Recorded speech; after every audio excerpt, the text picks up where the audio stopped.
We're all taught that being smart is about getting high scores on tests or, solving crazy math problems. But what if the realest, truest form of intelligence isn't about knowing all the answers, but about knowing how you think?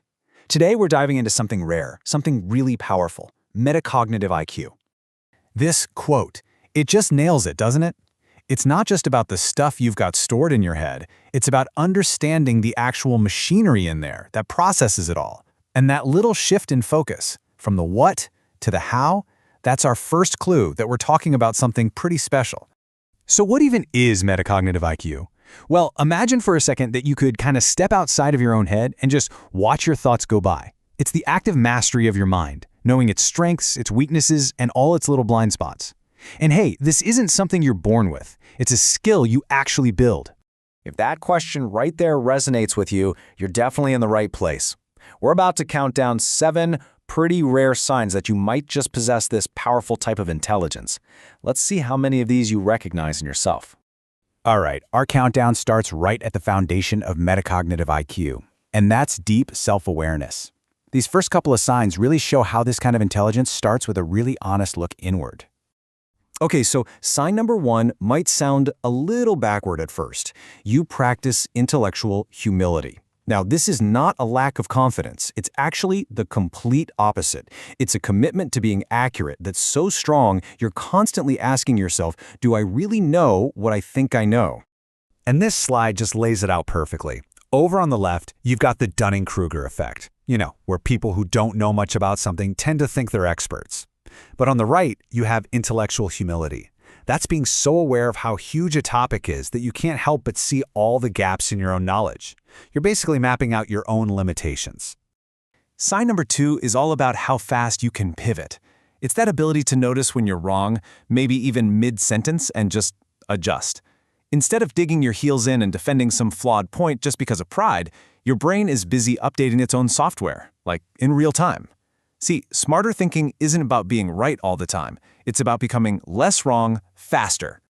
That self-awareness leads us right into our next set of signs. And these are all about the active mental habits of deep thinkers. This is where that awareness really turns into a consistent practice. So let's jump into signs 3, 4, 5, and 6. Most people hear overthinking and think it's a flaw, right? A sign of anxiety. But sign number 3 is strategic overthinking.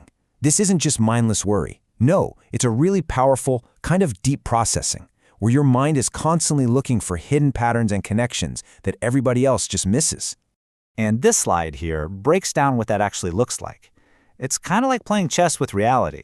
You're not just reacting to what's happening, you're imagining all the different outcomes, analyzing the consequences, and mentally playing out the next 10 moves. You're preparing for futures that haven't even happened yet. Sign number 4. This might be something you do all the time without even realizing how powerful it is. You use verbal reasoning. Do you ever find yourself talking to yourself when you're trying to figure something out? Well, it's far from being strange. It's actually a sign of a highly organized mind hard at work. Here's the key. By giving a voice to those abstract thoughts swimming around in your head, you make them solid. You make them concrete. And that process helps your brain focus, untangle all the complexity, and move toward a solution way more efficiently. It's like your own personal self-guidance system. The 5th sign is this deep, innate need to question the why. People with a high metacognitive IQ almost never accept things just at face value. It's not about being a rebel for the sake of it. It's about a fundamental need to understand the logic, the system, or the reason behind a rule before you can really get on board with it. And sign number 6 is all about cognitive reflection. Has anyone ever told you that you're too quiet or that you take too long to answer a question? Well, that pause, it isn't emptiness. It's the ability to catch your first gut reaction, question it, and think a little deeper before you speak or act. That silence is active mental editing, not shyness. And that brings us to our 7th and final sign. This is really where all the other traits, the self-awareness, the deep thinking, all come together into the ultimate goal: mastering your own mind.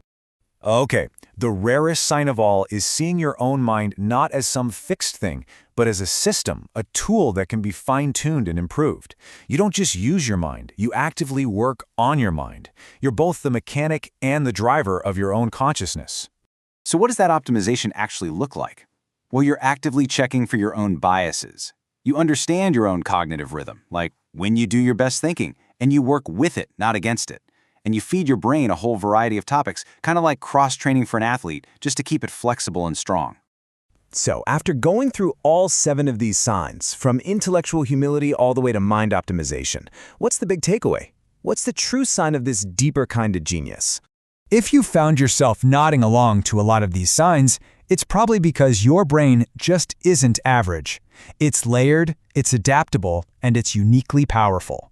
Your intelligence isn't just defined by what you know, but by the incredibly sophisticated way your mind operates. And this right here is the ultimate point. Maybe true genius isn't about memorizing a bunch of facts or having a high IQ in the old school sense. Maybe it's about turning your intelligence inward to understand the most complex machine in the entire universe, the human mind, starting with your own. So I'll just leave you with this final thought to chew on. We spent so much time asking, how smart am I?